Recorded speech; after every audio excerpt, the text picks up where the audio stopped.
बढ़ेगी, मार्क्स आपके बढ़ेंगे।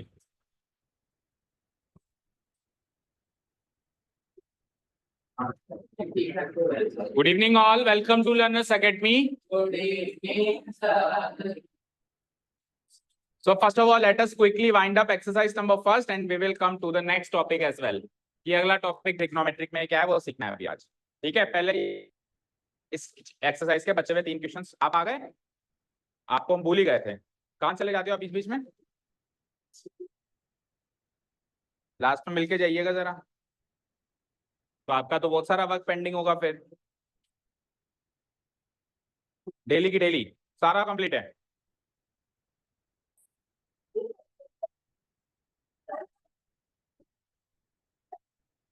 आपने दी क्यों कॉपी? खड़े हो जाओ, खड़े हो जाओ। बताया था ना मैंने, लेने वाले से देने वाले को ज्यादा पनिशमेंट। आपने निकाल के क्यों रखी? इतनी देर में कॉपी कर लिया इसने, इतनी सी देर में कॉपी कर लिया। बैठो, आप बताओ। उसने तो बता दिया, आप बताओ। कितने, कम से कम 1 महीने से तो एब्सेंट है लेकिन सारा काम कंप्लीट है।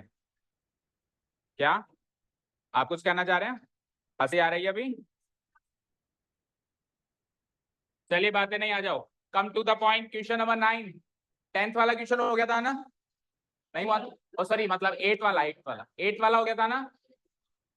3 cot a = 4 को हमने कैसे सॉल्व किया था? कॉट ए की वैल्यू 4/3 रख के, कॉट ए की वैल्यू को अदिति, कॉट ए की वैल्यू को 4/3 रख के सॉल्व की थी, फिर tan ए की वैल्यू, cos ए की वैल्यू एंड sin ए की वैल्यू निकाल के सॉल्व करी थी। ये कर लिया था हमने दोनों अप्रोचेस से, एक तो वैल्यू लेकर और एक बिना वैल्यू लिए, दोनों तरीकों से सॉल्व कर लिया था कल। और फिर जो सेकंड अप्रोच थी वो आपको वीडियो से नोट डाउन करनी थी, तो कर ली सबने नोट डाउन? ठीक है, तो चलो फिर क्वेश्चन नंबर 9 की तरफ बढ़ते हैं।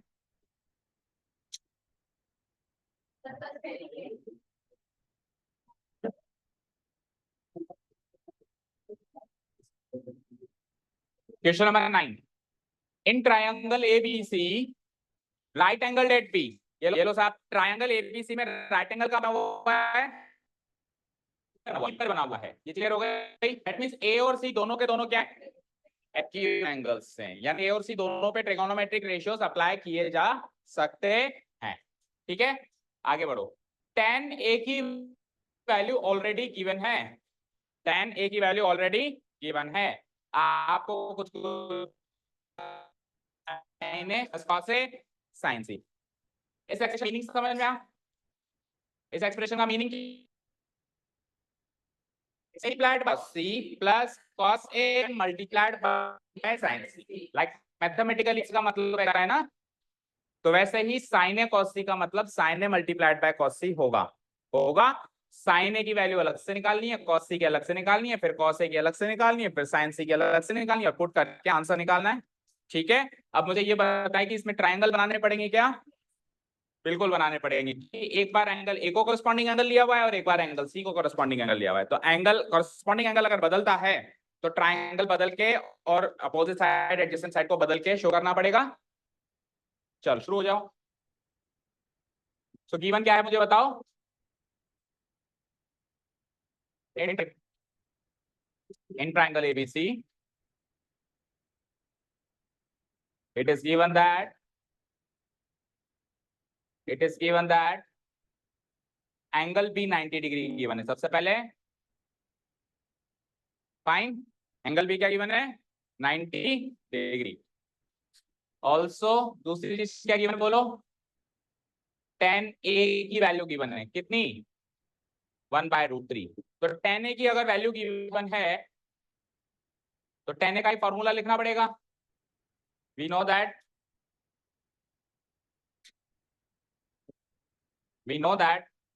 tan फॉर्मूला निकला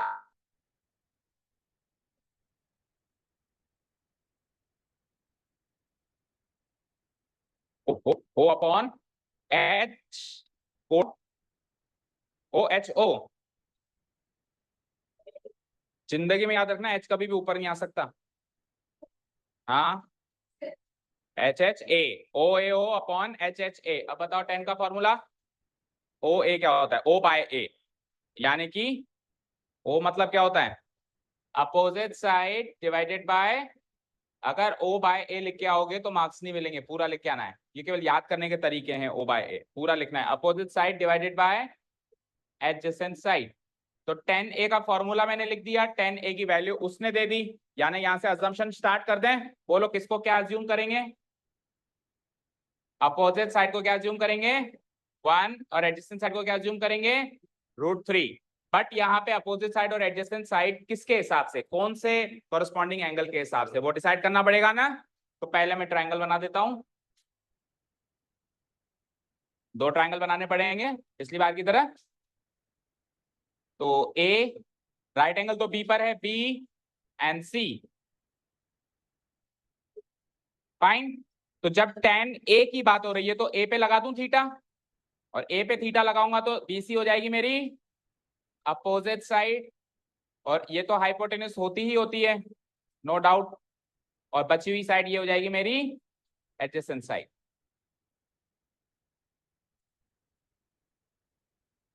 ठीक है, बोलो कोई डाउट? तो अब अपोजिट साइड की वैल्यू क्या अज्यूम करेंगे हम? 1k, और एडजेसेंट साइड की वैल्यू क्या अज्यूम करेंगे हम?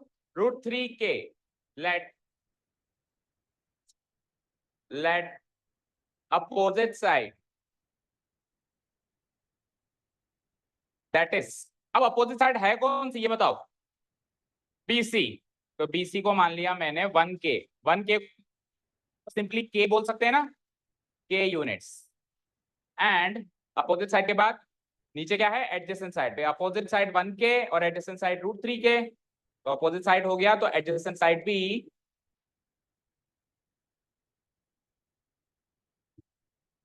एडजेसेंट साइड बताओ कौन सी है इनमें से?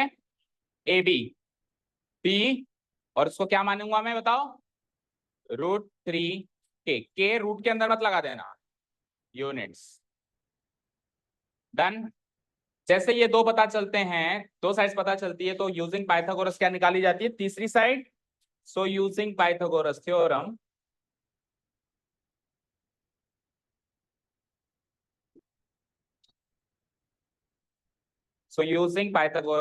we have हाइपोटेन्यूज निकालना है ना मुझे, हाइपोटेन्यूज फाइंड आउट करना है ना, बोलो। सो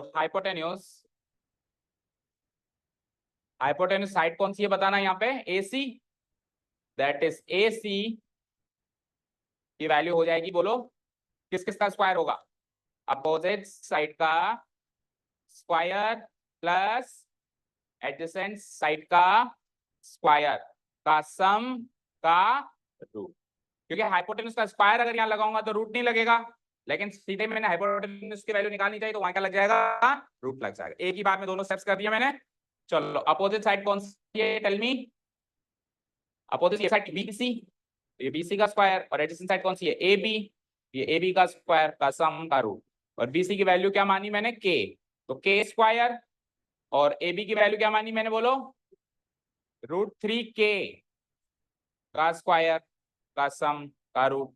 K का स्क्वायर K स्क्वायर, √3k का स्क्वायर बोलो जरा, 3k स्क्वायर, और K स्क्वायर में 3k स्क्वायर जोड़ो जरा, 4k स्क्वायर, 4 का रूट 2, और K स्क्वायर का रूट K, यानी 2k यूनिट्स हो गए हमारी हाइपोटेन्यूज। हाइपोटेन्यूज के लिए 2k यूनिट्स हो गई, दिखाई दे रहा है? 2k यूनिट्स लिखा हुआ है, ठीक है? नहीं दिखाई दे रहा? एक और बार समझाऊं। अपोजिट साइड कौन सी दिखाई दे रही है? BC, opposite side BC, adjacent side AB। BC की वैल्यू क्या है? K, AB की वैल्यू क्या है? √3k। तो दोनों का कर दिया हमने स्क्वायर, K का भी स्क्वायर, √3k का भी स्क्वायर, K का स्क्वायर K स्क्वायर, √3k का स्क्वायर करेंगे तो √3 का स्क्वायर 3, रूट से स्क्वायर कट के, और K का स्क्वायर K स्क्वायर। अब एक K स्क्वायर में 3k स्क्वायर और मिल गया तो 4k स्क्वायर है। अब 4 का स्क्वायर रूट क्या होता है? 2, 2 का स्क्वायर 4 होता है ना, और K स्क्वायर का रूट स्क्वायर से रूट करके क्या मिल जाएगा? K। तो क्या हो जाएगा? 2k units. हो गया। अब एक बार जब ये डायमेंशंस क्लियर हो गई तो हम इस ट्रायंगल में भी मार्क कर सकते हैं।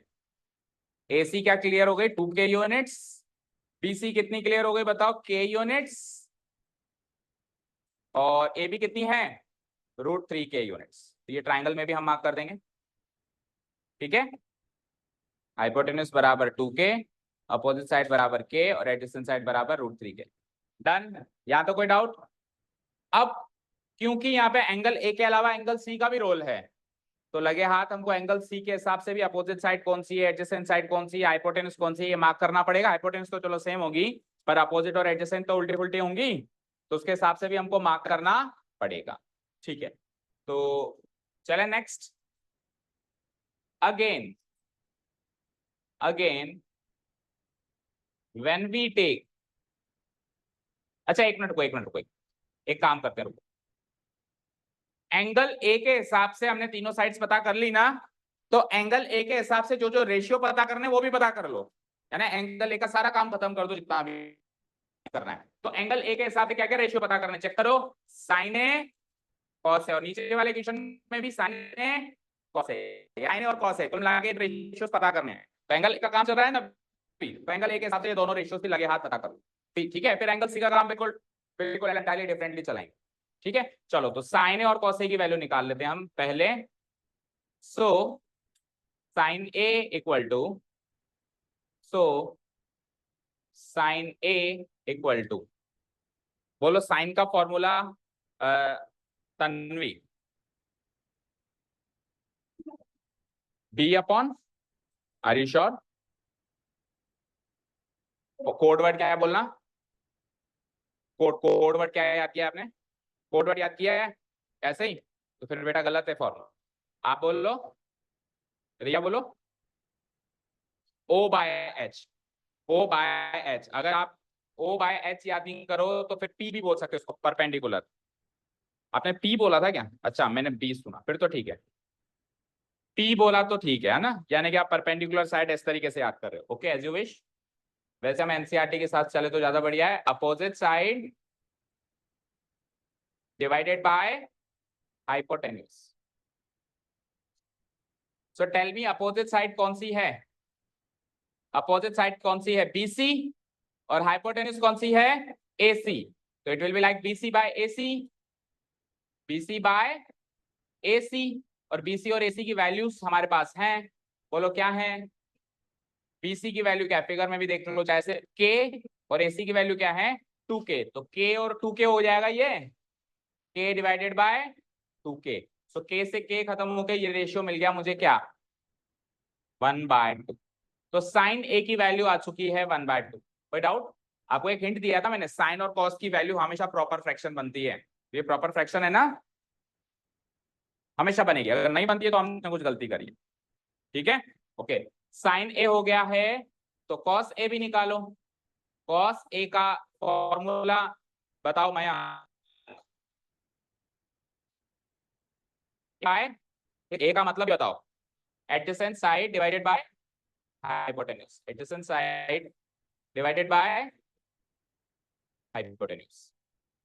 तो एडजेसेंट साइड कौन सी है ए बी, यस और नो, और हाइपोटेन्यूज तो सेम है ए सी।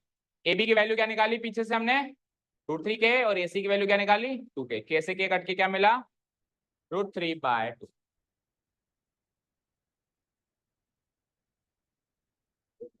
ये लो साहब, तो एंगल ए का सारा काम हो गया। एंगल ए के हिसाब से तीनों साइड्स डिसाइड कर ली, तीनों साइड्स डिसाइड करके दो रेशियो भी निकाल लिए। अब एंगल सी के हिसाब से करना है सारा काम, ठीक है। Now considering angle C as theta,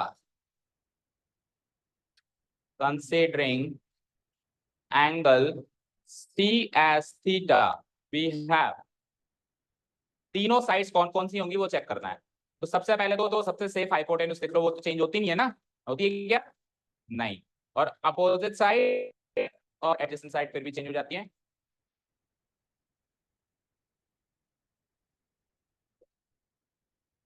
yes, triangle भी फिर से बनाओ। हाँ, कॉस ए की वैल्यू, हाँ, तो न्यूमरेटर में है ना, डिनोमिनेटर में रैशनल नहीं होना चाहिए।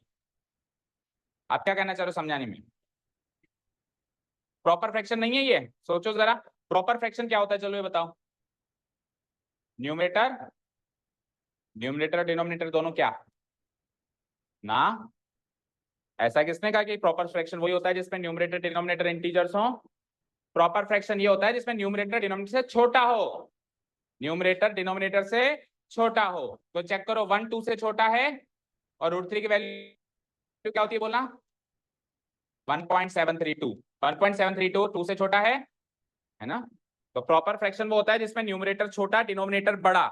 इम्प्रॉपर फ्रैक्शन क्या होता है, डिनोमिनेटर छोटा और न्यूमरेटर बड़ा। जैसे इसका रेसिप्रोकल कर दूं 2/1 तो वो इम्प्रॉपर हो जाएगा। ठीक है, क्लियर। और जो आप कह रहे हो ना न्यूमरेटर डिनोमिनेटर दोनों इंटीजर्स होने चाहिए, तो उसको रैशनल नंबर बोलते हैं। उसको क्या बोलते हैं, रैशनल नंबर। तो मैंने ऐसे नहीं कहा कि cos A की वैल्यू एक रैशनल नंबर निकल के आएगी, मैंने कहा प्रॉपर फ्रैक्शन निकल के आएगी। ठीक है, कोई क्वेरी कोई डाउट नहीं है। अच्छा, अब ABC जब मैं दोबारा ट्रायंगल बनाऊंगा तो क्या क्या चीजें होंगी जो सेम होंगी, मुझे बताओ। ABC जब मैं दोबारा ट्रायंगल बनाऊंगा तो क्या क्या चीजें सेम होंगी? हाइपोटेन्यूज 90 डिग्री, यस आगे बोलो आर्यन। सबसे इंपॉर्टेंट, AB BC और AC की वैल्यू सेम होंगी, वो नहीं बदल सकती। लाइक BC की वैल्यू 6 मानी थी ना, आज भी यही है। AB की वैल्यू √3k मानी थी ना, ये भी √3k रहेगी। और AC की लेंथ 2k मानी थी ना, आज भी 2k ही रहेगी। लेंथ चेंज नहीं हो सकती, बस फर्क क्या होगा कि ये अपोजिट साइड थी और ये एडजेसेंट साइड थी। अब ये अपोजिट साइड थी और ये एडजेसेंट साइड थी, समझ आया? बोलो। तो फिर मार्क करो उसके अंदर, लेंथ तो सेम हो जाएगी। एंगल C थीटा चेंज करिए पहले, थीटा चेंज करते ही this will be our opposite side, this will be our opposite side, this will be hypotenuse as usual and this will be our adjacent side. लेकिन इनकी length नहीं बदलेगी, length कल जो थी आज वही रहेगी। ये 2k थी तो आज भी 2k रहेगी। ये क्या थी, k, ये k थी ना, तो ये आज भी k ही रहेगी। और ये क्या थी, √3k, तो ये आज भी √3k रहेगी। समझ आया ना? फिर से देखो, लेंथ जो ग्रीन मार्क सेम रहेगा, केवल ये ब्लू मार्क के जो ये जो इनके उपाधियां हैं, उपाधियां अपोजिट साइड निकल के एड्रेस साइड की वो एक्सचेंज हो चुका है, बाकी सेम ट्रायंगल। ठीक है, ठीक है ना? ऐसा मत कर देना कि अपोजिट साइड और एडजेसेंट साइड बदल गई तो साथ में लेंथ भी बदल दो। अगर लेंथ भी बदल दो, उपाधि भी बदल दो, तो बात बराबर ही होगी। फिर तो बात बराबर ही होगी, फिर चेंजेस क्या होगा, समझे? तो लेंथ की बदलना, उपाधियां बदल, opposite becomes adjacent and adjacent becomes opposite side। चलो बोलो, हाइपोटेन्यूज कौन सी थी हमारी यहाँ में से, A की, और लेंथ क्या है उसकी, 2k यूनिट्स। अपोजिट साइड कौन सी है, AB, और लेंथ क्या है उस AB की, 3k, इसमें बाहर रहेगा रूट से यूनिट्स। और एडिशन साइड कौन सी है, BC, उसकी, और उसकी वैल्यू k यूनिट्स। चलो, अब एंगल C के हिसाब से, हाँ बोलो। हाँ, अपोजिट साइड k ली थी तो इस बार अपोजिट साइड √3k हो गई ना। अपोजिट और एडजेसेंट दोनों एक्सचेंज हो जाती है ना, हो गई ना एक्सचेंज। ठीक है, चलो अब एंगल C के हिसाब से भी मुझे क्या क्या चाहिए, C किस किस के आगे लगा हुआ है ना, C से पहले क्या क्या दिख रहा है, cos sin sin cos, यानी एंगल C के हिसाब से मुझे रेशियो निकालना है sin C और cos। ठीक है, तो sin C cos C निकाल लो, formula will remain the same. So sin C and cos C, formula will remain the same, formula कभी नहीं बदलेगा। Opposite side divided by hypotenuse, और cos C का भी फॉर्मूला वही रहेगा, adjacent side divided by hypotenuse.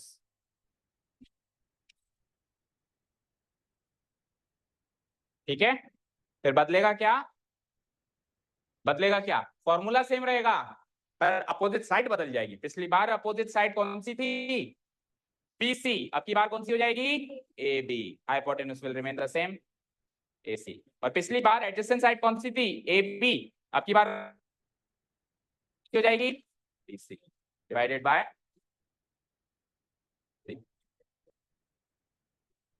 Fine. चलो देखो ए बी की वैल्यू क्या है, √3k डिवाइडेड बाई AC की वैल्यू क्या है 2k। यहाँ बोलो BC की वैल्यू क्या है k और इसकी वैल्यू क्या है AC की। ठीक है, सॉल्व करो आगे, k से k उड़ाओ, दोनों केसेस में k से k गया, क्या बचा √3/2 और यहाँ क्या बचा 1/। तो एक आपको मैंने रिजल्ट या एनालिसिस किया था कल की परसों की क्लास, याद है किसी को, नहीं याद है? अगर ट्राइंगल सेम हो तो ए पे साइन निकालो और सी पे कॉस निकालो, value will remain the same, या ए पे कॉस निकालो सी पे साइन निकालो, value will remain the same.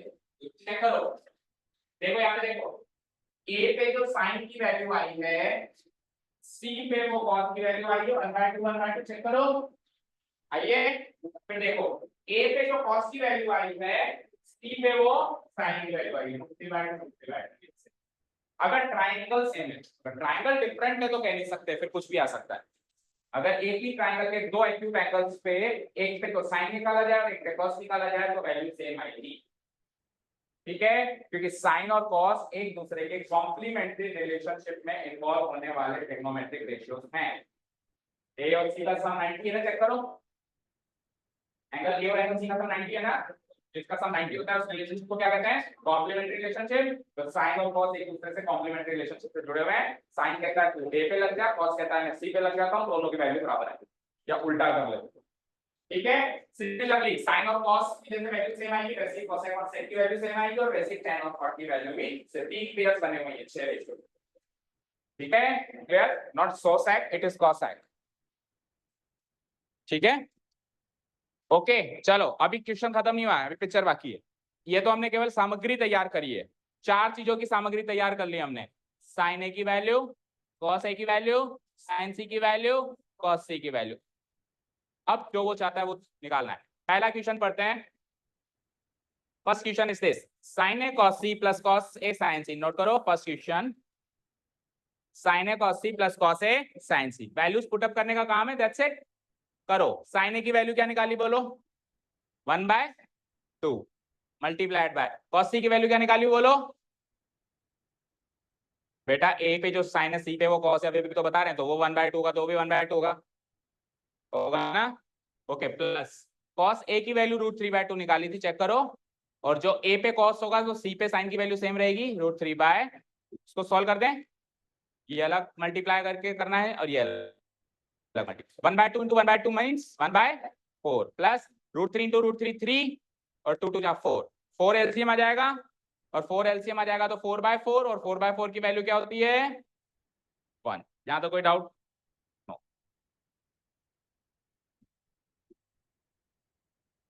चलें आगे सेकंड क्वेश्चन पे, मैच कर लेना आंसर। तो एक बार सामग्री तैयार हो गई तो फिर केवल कैलकुलेशन पार्ट है, easy calculation part. Second question solve करते हैं। cos a की वैल्यू बोलो क्या है, जो sin c की वैल्यू है, sin c की वैल्यू क्या निकाली थी हमने √3/2, तो ये भी क्या हो जाएगी √3/2। और cos c की वैल्यू क्या है, जो sin a की वैल्यू है, यानी 1/2 माइनस sin a की वैल्यू बोलो 1/2, और sin c की वैल्यू भी बोलो, sin c की वैल्यू क्या होगी, जो cos a की वैल्यू होगी, cos a की वैल्यू क्या है √3/2। सही अरेंजमेंट किया है क्या, चेक कर लेना भाई, इसको सॉल्व करो। सो √3 बन जा √3, 2 2 जा 4, 1 इंटू √3 2 2 जा 4, तो ये सेम क्वांटिटीज हो गई। √3 माइनस 4 तो एलसीएम आ गया, √3 माइनस √3 क्या होगा 0, 4 एलसीएम आने के बाद √3 माइनस √3 क्या हो जाएगा 0, और 0/4 इक्वल टू, तो फर्स्ट क्वेश्चन का आंसर है 1, सेकंड क्वेश्चन का आंसर है 0। चेक करो, बोलो समझ आया, इंपॉर्टेंट तो मार्क कर लेना इसको।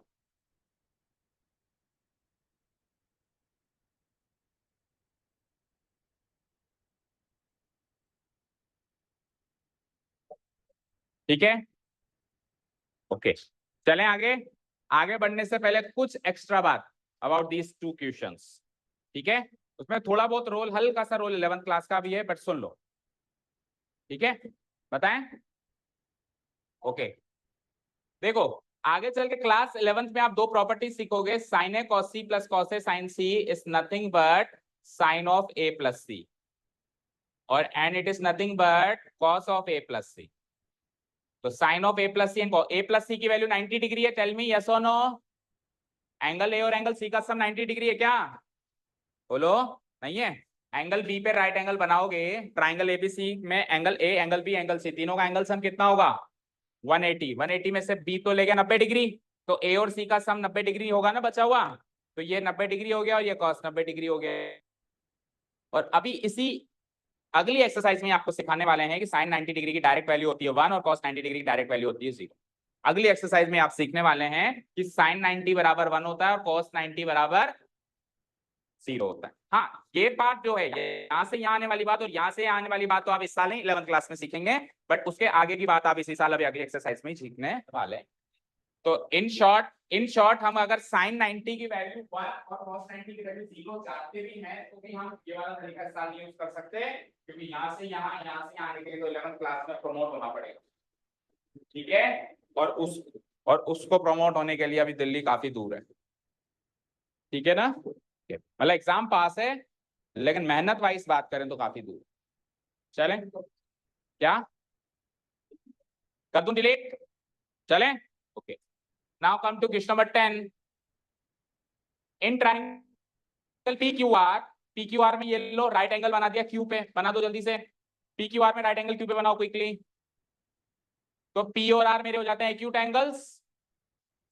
पी क्यू आर में क्यू पे राइट एंगल बनाते ही पी और आर हो जाते हैं मेरे acute angles, right?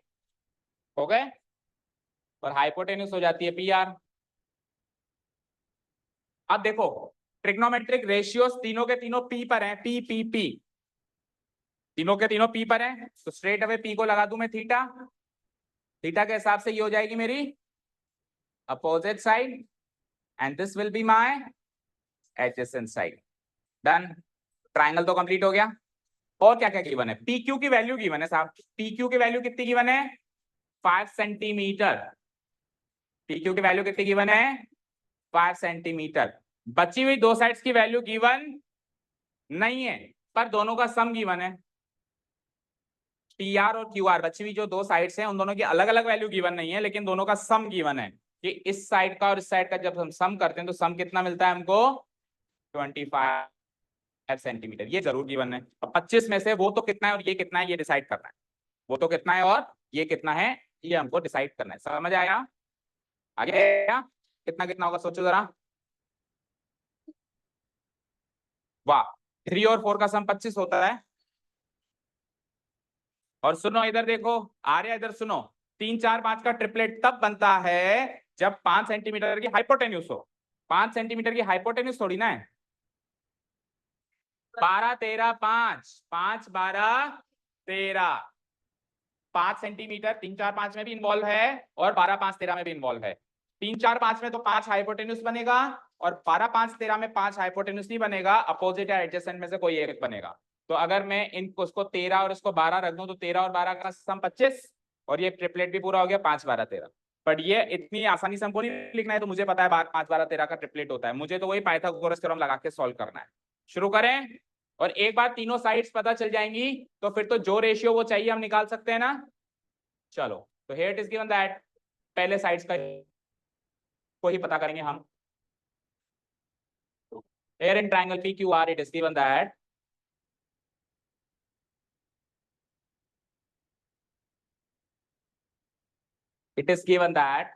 First of all right angle Q पे है तो एंगल क्यू बराबर 90 डिग्री, ये स्ट्रेट अवे गिवन है हमको।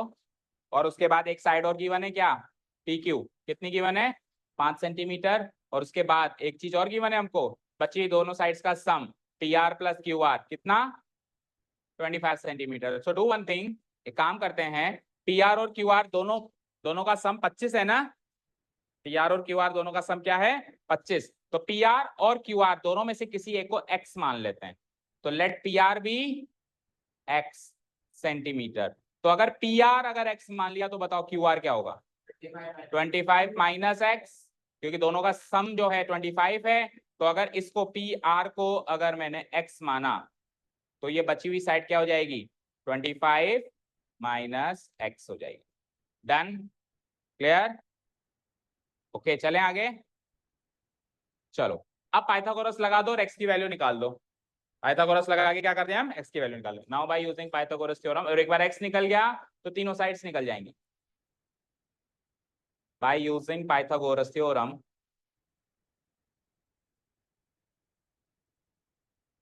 we have by using Pythagoras theorem we have, किस किस का स्क्वायर होगा, PQ का स्क्वायर प्लस QR का square is equal to PR का स्क्वायर। डन। सो बोलो PQ की वैल्यू क्या है, क्या है 5, तो इट विल बी लाइक 5 का स्क्वायर। और QR की वैल्यू क्या मानी मैंने 25 माइनस एक्स, ये होता है 25 माइनस एक्स का होल स्क्वायर। और PR की वैल्यू क्या मैंने एक्स, ये एक्स का स्क्वायर। तो यहाँ से इजीली एक्स की वैल्यू आ जाएगी, निकालो 25 और 25 माइनस एक्स का होल स्क्वायर कैसे सॉल्व करेंगे, a माइनस बी के होल स्क्वायर से। तो 25 का स्क्वायर इज और x का स्क्वायर इज और माइनस 2a भी करूं, माइनस 2a भी करूंगा तो 25 दूनी 50, तो minus 50x equal to square, x का स्क्वायर इज स्क्वायर। कोई डाउट, ठीक है। x स्क्वायर से x स्क्वायर गया, नेक्स्ट स्टेप में गया, लिखो ही मत दोनों को। और 25 में 625 जोड़ो जरा, 650 और माइनस का 50x उधर जाएगा तो 50x, समझ आया ना। देखो माइनस का 50x तो उधर गया, एक्स स्क्वायर से एक्स स्क्वायर गया और ये दोनों को जोड़ के दे दी। तो 50x की वैल्यू 650 आ गई बोलो। तो यहां से x की वैल्यू 650 डिवाइडेड बाय t तो बीटो 13 आ गया। 13 5 से 65 होता है ना, 5 1 जा 5 5 13 जा, तो 13 सेंटीमीटर आ गया। तो एक बार x आ गया तो x कौन था, PR। बोलो x कौन था, PR। तो सो PR को मैंने माना था x और उसकी वैल्यू आ गई 13 सेंटीमीटर। एंड बचा हुआ QR को मैंने माना था 25 माइनस एक्स, तो उसकी वैल्यू आ गई 25 माइनस 13 यानी कि 12 सेंटीमीटर। तो ये लो साहब कुल मिला के तीनों साइड्स क्लियर हो गई। ये x की वैल्यू आ गई 13 और ये 25 माइनस एक्स की वैल्यू आ गई 12 सेंटीमीटर। तो तीनों साइड्स क्लियर हो गई। तो अब वो जो चाहे निकलवा सकता है, आसानी से निकाल सकते हैं हम, वेरी इजीली। नहीं निकाल सकते हैं, बोलो। ओके पहले क्या पूछा है उसने, first of all sine P, now sine P, then cos P, then tan P. So sine cos का फॉर्मूला तो लिख दिया, दोबारा लिख दो, opposite side divided by hypotenuse. cos p का formula is adjacent side divided by वही hypotenuse. आवाज क्यों आ रही है। और 10 का फॉर्मूला बोलना जरा, opposite side divided by adjacent side. Okay और फिगर में हमने मार्क किया हुआ है ना, अपोजिट कौन सी है, हाइपोटेन्यूज कौन सी है और एडजेसेंट कौन सी है। और एक ही एंगल के रेफरेंस में बातचीत हो रही है तो अलग से लिखने की भी जरूरत नहीं है कि इसको थीटा माना तो ये अपोजिट हुई और ये एडजेसेंट हुई। अगर दो दो एंगल को थीटा मानता तो फिर लिख के बताना पड़ता कि इस एंगल के हिसाब से ये साइड्स हैं, इस एंगल के हिसाब से ये साइड्स हैं। अभी एक ही एंगल के हिसाब से चल रहा है सब कुछ। तो जो हमने फिगर में मार्क किया हुआ है एंगल पी के हिसाब से मार्क किया हुआ है थीटा मानते हुए, किसको, अपोजिट साइड किसको मार्क किया है, QR को, एडजेसेंट साइड किसको मार्क किया है, PQ को, और हाइपोटेन्यूज किसको मार्क किया है, PR को। Just put this values.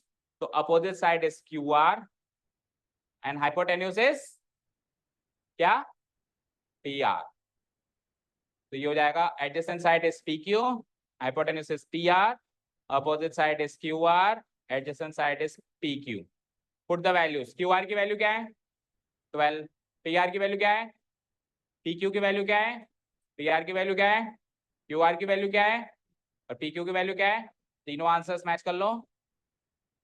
और अल्टरनेटली हम चाहें तो 10p की वैल्यू एक दूसरे फॉर्मूले से भी निकाल सकते हैं, क्या, sine p divided by cos. अगर p है तो p आएगा, याद रखना भाई। आपने ऐसे याद रख लिया कि 10 बराबर साइन बाय कॉस। आपने कैसे याद रख लिया, 10 बराबर साइन बाय कॉस। तो जो 10 के आगे एंगल है वही एंगल साइन और कॉस के आगे भी लगेगा। ऐसा नहीं है कि एंगल P को रेफरेंस मान के 10 निकाला था और एंगल Q को रेफरेंस में निकाल के साइन निकाला था और एंगल R को रेफरेंस निकाल के कॉस निकाला था और 10 बराबर साइन बाय कॉस कर दो। ऐसा नहीं होगा। 10 बराबर साइन बाय कॉस तभी होगा जब तीनों रेशियो सेम एंगल के रेफरेंस में निकाले गए हो। ठीक है, सो अगर 10p है तो sin p by cos p, और sin p की वैल्यू ऊपर से कॉपी करो 12/13 और cos p की वैल्यू 5/13, 13 से 13 कैंसिल आउट होके इस तरीके से भी 12/5 लाया जा सकता है 10p की वैल्यू को। दूसरा तरीका बोलो, समझ आया? नहीं लिखना इसको, डेसिमल में नहीं लिखना, पूरे चैप्टर में नहीं लिखना कहीं पर भी, ठीक है? समझ आया? क्लियर? तो इस क्वेश्चन में बस एक ही चीज थी कि तीनों साइड्स कैसे निकालें। दो साइड्स का सम गिवन है तो उसमें से 25 में से वो कितनी और वो कितनी, ये सोचना ही इस क्वेश्चन में सबसे इंपॉर्टेंट चीज थी। वो सोच लिया तो उसके बाद तो क्वेश्चन काफी इजी था। लास्ट क्वेश्चन देखें, ट्रू एंड फॉल्स। ट्रू और फॉल्स में से आधे एक नंबर का क्वेश्चन हर साल बनता है, ठीक है? देखें, बोलो डाउट है कोई अवधि? डिलीट करूं? Question number 11, state whether the following are true or false and justify your answer. The value of 10a is always less than 1. बोलो ट्रू या फॉल्स? 10a की वैल्यू हमेशा 1 से छोटी होती है। हमेशा छोटी होती है क्या? तो फिर बड़ी होती है? हमेशा बड़ी होती है।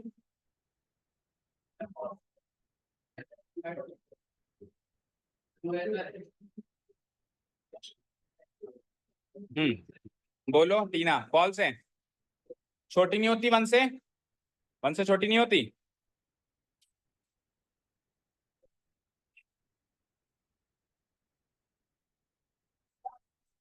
हमेशा नहीं होती, यानी कि 1 से छोटी भी हो सकती है और 1 से। आप एक चीज नोटिस करो, इसने 1 से ही क्यों कंपेयर किया? इसने ऐसे क्यों नहीं कहा भाई 2 से बड़ी या 2 से छोटी? इसने ऐसे क्यों नहीं किया 5 से बड़ी या 5 से छोटी? क्योंकि प्रॉपर और इम्प्रॉपर फ्रैक्शन का डिसीजन 1 के कंपैरिजन से ही होता है। Proper fraction and improper fraction समझ गए ना आप क्या होता है? बोलो क्या है प्रॉपर फ्रैक्शन का एग्जांपल दो। हाँ आप दो, मयंक बोलो। हाँ आपसे पूछ रहा हूँ। हाँ प्रॉपर फ्रैक्शन का एक एग्जांपल दो। अरे अभी आपने पूछा था, मैंने आपको जवाब दिया था ना, प्रॉपर फ्रैक्शन क्या होता है? 3/2 प्रॉपर है? क्या होता है प्रॉपर फ्रैक्शन? क्या? न्यूमरेटर बढ़ाओ।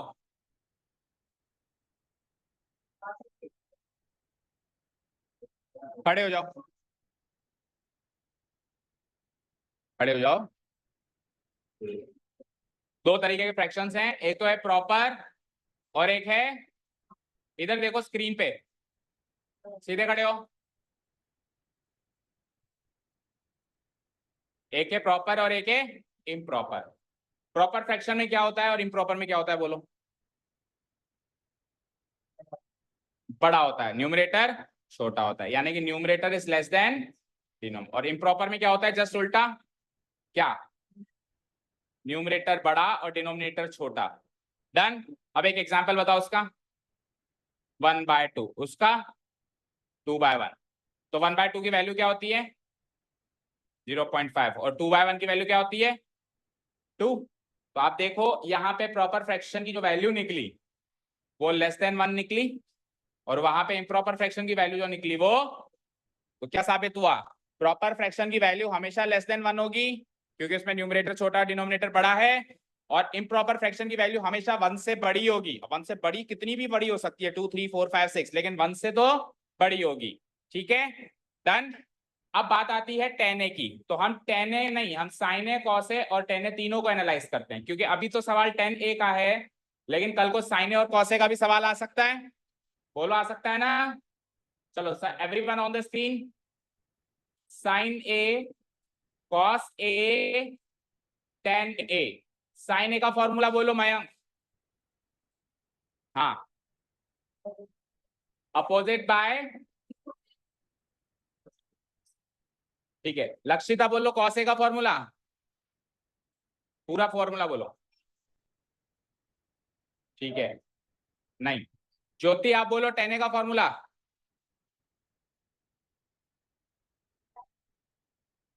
हाँ, अब मुझे बताओ, यहाँ पे स्क्रीन पे देखो, अपोजिट साइड और हाइपोटेन्यूज में से कौन सी बड़ी साइड होती है और कौन सी छोटी होती है? हाइपोटेन्यूज क्या होती है? बड़ी होती है, तो डिनोमिनेटर बड़ा हो गया, न्यूमरेटर छोटा हो गया। तो ये प्रॉपर फ्रैक्शन बनेगा या इम्प्रॉपर बनेगा? यानी कि साइन ए की वैल्यू हर हाल में प्रॉपर फ्रैक्शन बनेगी।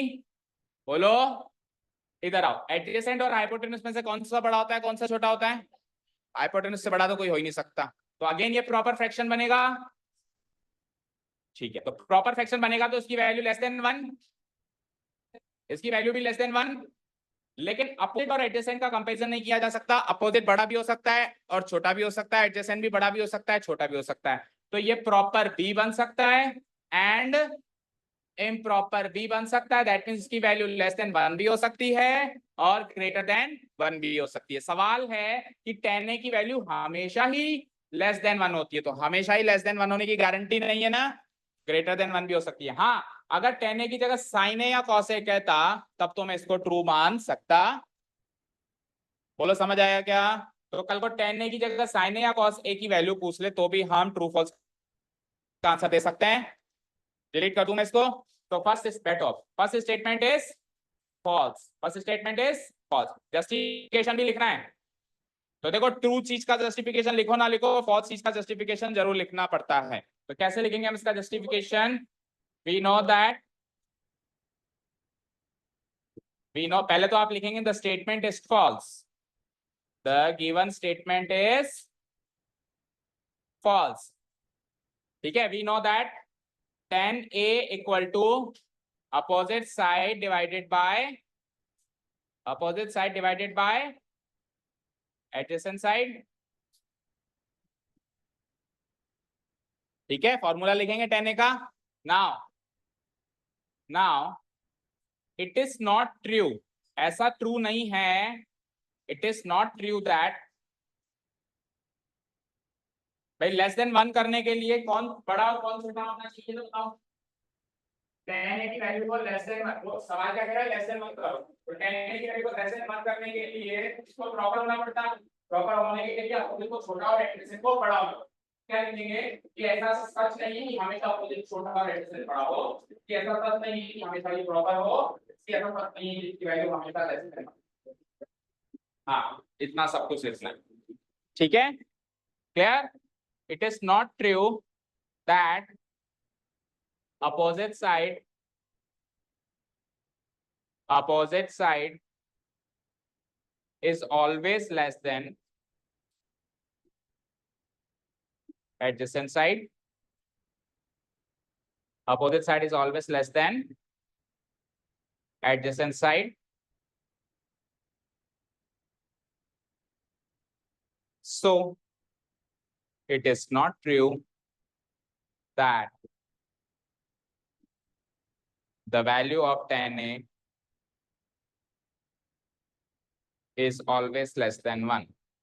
ये इसका जस्टिफिकेशन हो गया, समझ आया? ठीक है, मतलब हो सकता है लेकिन ऑलवेज नहीं हो सकता, समझ आया? सेकंड पे आ जाओ, ऑलवेज लेस देन 1।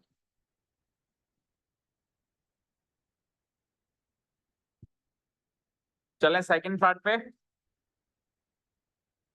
ठीक है चलें, कर दूं डिलीट, कर दूं, okay.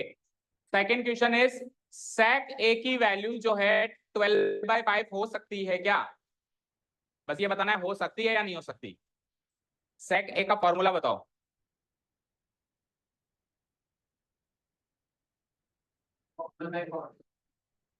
Formula, original formula, hypotenuse divided bye, तो हाइपोटेन्यूज 12 और एडजेसेंट 5, ऐसा पॉसिबल है ना? हाइपोटेन्यूज बड़ी और एडजेसेंट छोटी तो होती है, तो ये भी तो छोटी बड़ी बता रहा है, यानी कि ये तो पॉसिबल है, ये स्टेटमेंट ट्रू है, समझ आया? ओके, इसका जस्टिफिकेशन कैसे लिखेंगे? The statement is true, the statement is true, we know that sec a बराबर, फॉर्मूला लिख देंगे, क्या है sec a का फॉर्मूला?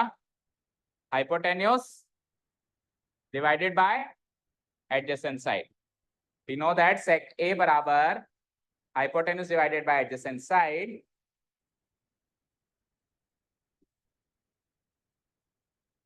ठीक है, यहां तक लिखा, उसके बाद यहां लिखो, लेफ्ट साइड में लिख रहा हूं, and hypotenuse is always greater than adjacent side. तो हाइपोटेन्यूज अगर एडजेसेंट साइड से बड़ी होगी यानी न्यूमरेटर डिनोमिनेटर से बड़ा होगा तो सेक की वैल्यू एक इम्प्रॉपर फ्रैक्शन बनेगी और इम्प्रॉपर फ्रैक्शन यानी कि हमेशा ग्रेटर देन 1 बनेगी। सो सेक ए की वैल्यू हमेशा ही ग्रेटर देन 1 बनेगी, हमेशा ही क्या बनेगी, ग्रेटर देन 1 बनेगी। और यहाँ पे सेक ए की वैल्यू गिवन क्या है, मुझे क्या गिवन है, 12/5 और 12/5 की वैल्यू ग्रेटर देन 1 होती है ना। इसको सॉल्व करो जरा, 5 2 जा 10, 2.5 समथिंग आएगी, लिख लो चाहे से। 12/5 यानी कि कितनी आई, 2.4 which is greater than 1. So the statement is true. बोलो समझ आया? ये मत लिख देना, ये तो पिछले क्वेश्चन का एक्सप्लेनेशन।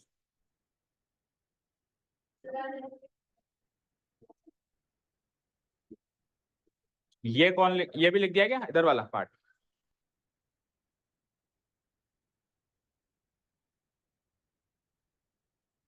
सही में लिख दिया क्या आ रहा है?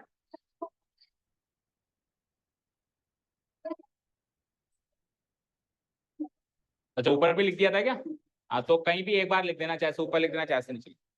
ओके डन, डिलीट करूं, थर्ड क्वेश्चन पे चलें, खत्म करें इसको।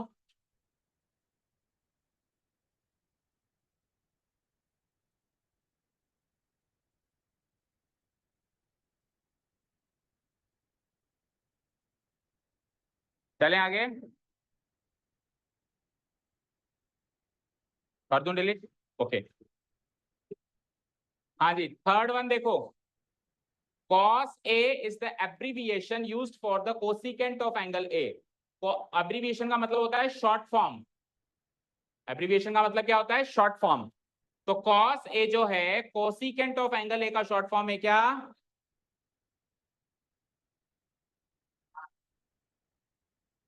कोसिकेंट ऑफ एंगल A का शॉर्ट फॉर्म कोसेक A होता है, और cos A किसका है, कोसाइन ऑफ एंगल A का शॉर्ट फॉर्म है। इस तरीके से गलती करवाता है वो, क्योंकि पहली क्लास में ही इनके पूरे नाम पढ़ते हैं हम, तो फिर पूरे चैप्टर में पूरे नाम से वाकिफ नहीं हो पाते। तो इनको आपको समय समय पर याद करते रहना है कि कॉस किसकी शॉर्ट फॉर्म है, कोसाइन की, और कोसिकेंट किसकी शॉर्ट फॉर्म है, कोसेक, मतलब कोसिकेंट की शॉर्ट फॉर्म क्या है, cosec. Okay, so the statement is false. Reason तो आप सही कर लिख दो ना, कॉस एक किसकी एब्रिविएशन फॉर्म है ना।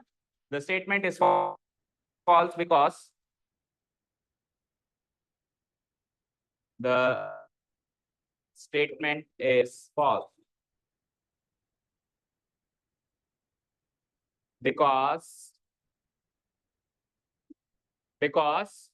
cos A is the abbreviation used for what, cosine of angle A and not for cosecant of angle A and not for cosecant of angle A. ये हो गया इसका जस्टिफिकेशन कि cos A जो है cosine of angle A का short form है, ना कि cosecant of angle A।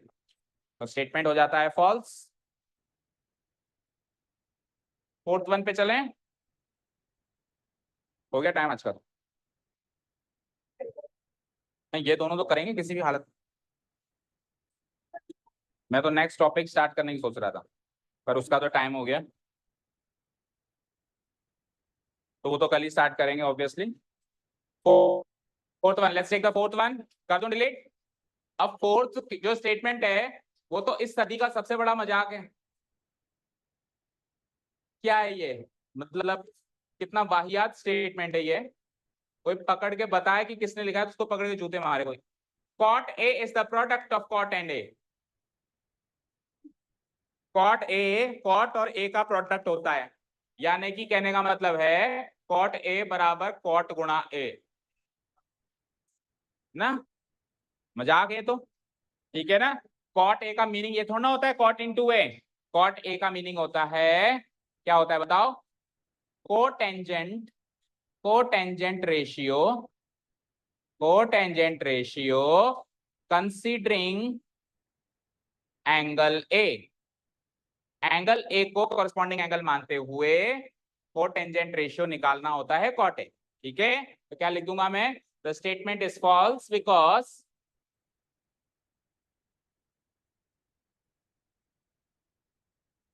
The statement is false because, फिर आप कॉट ए का असली मीनिंग लिख दो। ये असली मीनिंग है, cot A is cotangent ratio considering angle A as corresponding angle. Angle A को कॉरस्पॉन्डिंग एंगल मानते हुए अगर हम कोटेंजेंट रेशियो निकालते हैं तो उस कोटेंजेंट रेशियो को कॉट ए बोला जाता है, ना कि कॉट गुना ए को कॉट ए बोला जाता है। ठीक है, चलें last one.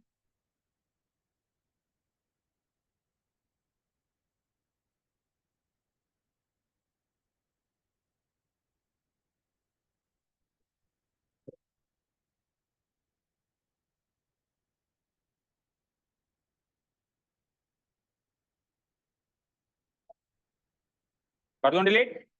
Last sentence, sine theta equal to 4/3 हो सकता है क्या कभी भी? क्यों नहीं हो सकता बोलो? we know that we know that sin theta is equal to hypotenuse divided by, oh sorry, opposite side divided by hypotenuse, and opposite side is always less than hypotenuse. Opposite side is always less than hypotenuse. तो numerator छोटा denominator बड़ा, तो sine theta एक proper fraction बनेगा जिसकी value less than 1 बनेगी ना। But यहाँ पे इट इज गिवन दैट, पर यहाँ पे ऐसा गिवन है कि साइन थीटा की वैल्यू क्या है, 4/3, जो कि लगभग होती है 1.333, और उसकी वैल्यू हो गई ग्रेटर देन 1। तो साइन थीटा की वैल्यू होनी चाहिए थी लेस देन 1, पर यहाँ पे क्या हो गई, greater than 1। So the given statement is false.